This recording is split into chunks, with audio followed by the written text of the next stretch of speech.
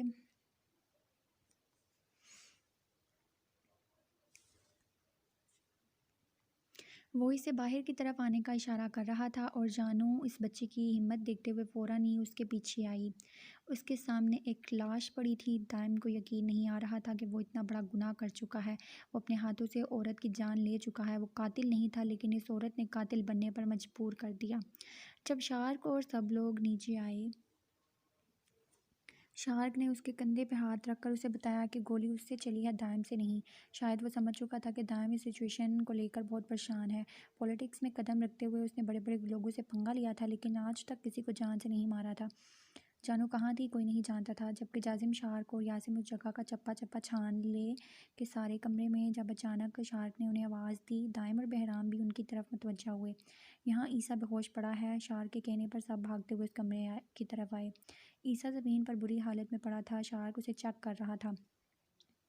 اسے over drugs دی گئی ہیں، اس کی جان بچانا بہت مشکل ہے، ہمیں جلد سے جلد اسے کسی اچھے ہسپتال میں شفٹ کرنا ہوگا۔ میں شازم کو فون کرتا تھا، دائم تم اپنا پاسپورٹ لے آؤ، ہم ابھی اس وقت کراچی کے لیے نکلیں گے۔ جازم نے کہتے ہوئے اپنی جیب سے فون نکالا۔ چلو جلدی سے بھاگو، اس سے پہلے کہ ہمیں کوئی دیکھ لے، ہمیں یہاں سے نکلنا ہوگا۔ وہ اس کا ہاتھ پکڑے ہوئے زبردستی بھاگ رہا تھا، جبکہ جانو سے بھی جتنا ہو سکے اتنا اس کے ساتھ ساتھ بھاگنے کی کوشش کر رہی تھی۔ وہ کہاں ہیں؟ مجھے کچھ بتاؤ تو صحیح، وہ لوگ کون ہیں؟ وہ ہمیں کڈنیپ کیوں کیا ہے؟ اسے تو بس اتنا ہی پتا تھا کہ بڑی اماں سائیں اسے اپنے ساتھ کہیں باہر لے کر جانے والی تھی، جب اچانک اس کے سر پہ کچھ لگا اور وہ بے ہوش ہوئی۔ اس کے بعد جب اسے ہوش آیا تو وہ یہاں تھی۔ دیکھ، ہم لوگ کڈنیپ ہو چکے ہیں، ہمیں سمگل کیا گیا ہے، مجھے بھیک منگوائی گئی اور تجھے پتہ نہیں کیا کیا کروائیں گے اب تجھ سے، اور ان سب لوگوں کو بھی ایسے ہی جگہ جگہ کڈنیپ کیا گیا ہے، لیکن ہم لوگ ان سب کو بچائیں گے، ہم سیدھے یہاں سے پولیس اسٹیشن جائیں گے۔ اس کے بری طرح سے رونے پر مجبور ہو کر بتانے لگا۔ ایک پل کے لیے تو جانو کو خود پر شرمندگی ہوئی، یہ چھوٹا سا بچہ اتنی بہادری دکھا رہا تھا اور وہ اتنی بڑی ہو کر بیوقوفی کر رہی تھی۔ وہ دونوں ایک سراغ نما جگہ پر پہنچے جہاں وہ اسے زبردستی باہر جانے کے لیے کہہ رہا تھا، جبکہ ان لوگوں کو پتہ چلتے ہی وہ لوگ بھاگتے ہوئے اس کی طرف آ رہے تھے۔ اس لڑکے نے اسے دھکا دینا شروع کر دیا۔ جانو جو اس راہ سے باہر جانے کی کوشش کر رہی تھی بری طرح نیچے گری، جبکہ وہ لوگ اس لڑکے کو پکڑنے میں کامیاب ہوئے۔ بھاگ جاؤ، جلدی سے یہاں سے جاؤ، اس سے پہلے کہ یہ لوگ ہمیں پکڑ لیں، جاؤ پولیس اسٹیشن پہنچو۔ وہ ان لوگوں کو اس جگہ کے بارے میں بتاؤ، تم بہت بہادر ہو، تم یہ کر سکتی ہو، اور اس کی حوصلہ افزائی کرتے ہوئے بولا، جبکہ وہ لوگ اس لڑکے کو بری طرح مار رہے تھے۔ جانو فوراً وہاں سے بھاگنے لگی۔ وہ لوگ اس کے پیچھے آ رہے تھے، اسے کچھ بھی سمجھ نہیں آ رہا تھا۔ شازم تم نے ٹکٹ بک کروا دی؟ وہ اور ہم سب کے پاسپورٹ لے کر آئے ہو؟ وہ لوگ جیسے ہی ایئرپورٹ پہنچے تھے، جازم ان کا انتظار کر رہا تھا۔ ہاں میں نے سب کچھ کر دیا ہے، اور صرف تم لوگوں کے نہیں، آپ نے بھی، تم لوگوں کو اکیلے اب وہاں ہرگز نہیں جانے دوں گا میں، تم لوگوں کے ساتھ ہی جاؤں گا۔ تمہارا دماغ تو نہیں خراب ہو گیا شازم؟ یہاں تمہاری ضرورت ہے، تمہیں اندازہ بھی ہے ہم اسی کو یہاں کتنی مشکل سے لائے ہیں، اسے نہ جانے جانو کیسی ہوگی۔ اچھے سے اندازہ ہے جازم، یہاں حیدر ماموں سائیں ہیں اور انہوں نے کہا ہے کہ وہ سب سنبھال لیں گے، اور مجھے اس وقت تم لوگوں کے ساتھ ہونا چاہیے۔ گھر میں سب لوگ پریشان ہیں، لیکن تم لوگوں کو بھی میں ایسے موت کے منہ میں نہیں جانے دوں گا۔ بس بات ختم، جلدی چلو، فلائٹ اناؤنس ہونے والی ہے، وہ کہتے ہوئے آگے بڑھ گیا، جبکہ جازم چاہ کر بھی کچھ نہیں بول پایا۔ وہ تیزی سے بھاگتی نہ جانے کہاں جا رہی تھی، کن سڑکوں پر آ گئی تھی، وہ اس وقت کہاں تھی کچھ سمجھ نہیں آ رہی تھی۔ بس ایک جگہ انگلش میں ایک بورڈ تھا جس میں دبئی کا نام اور آگے کیا لکھا تھا اسے کچھ سمجھ نہیں آیا۔ بھاگ بھاگ کر وہ بری طرح تھک گئی، اسے دور دور تک کوئی نظر نہیں آیا۔ شاید وہ ان لوگوں سے بھاگنے میں کامیاب ہو چکی تھی یا چھپ کر نہ جانے کس طرف نکل آئی تھی۔ سر درد سے پھٹا جا رہا تھا، دماغ میں بس ایک ہی سوال تھا کہ وہ کبھی واپس اپنے گھر پہنچ پائے گی۔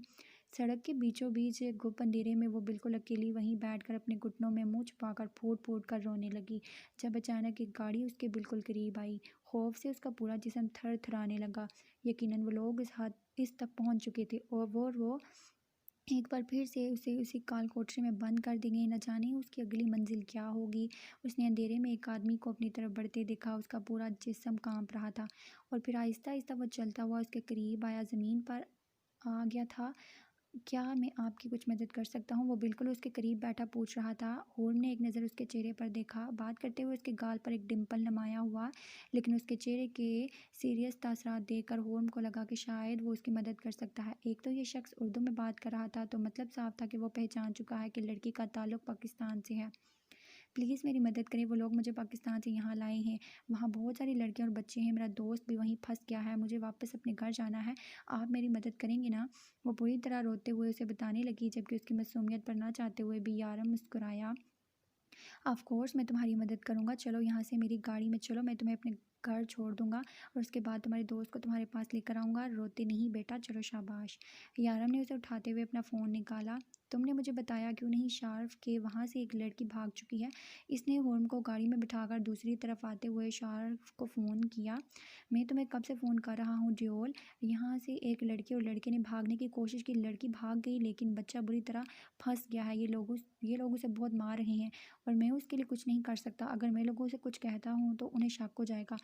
وہ جھوٹی داڑھی مونچھ لگائے مسلسل ان لوگوں پر نظر رکھے یارم کو ان کی ہر خبر دے رہا تھا، یہاں تک کہ سارم کو بھی اس بارے میں کچھ بھی معلوم نہیں تھا، وہ تو ابھی تک کل کے حملے کے بارے میں سوچ رہا تھا۔ ٹھیک ہے تم نظر رکھو، وہ لڑکی میرے ہاتھ لگ چکی ہے، میں اسے روح کے پاس چھوڑ کے آتا ہوں، خدا کا شکر ہے کہ وہ تمہارے ہاتھ لگی ہے، یہاں پر ابھی تک وہ لوگ واپس نہیں آئے جو لڑکی کے پیچھے گئے تھے۔ مجھے تو اس کی پریشانی ہو رہی تھی، شارف نے پریشانی سے کہا، جبکہ یارم نے فون رکھ کر اپنی دوست کی طرف بیٹھی اس معصوم لڑکی کو دیکھا جو رو تو نہیں رہی تھی ہاں، لیکن سو سو کی آواز اب بھی آ رہی تھی۔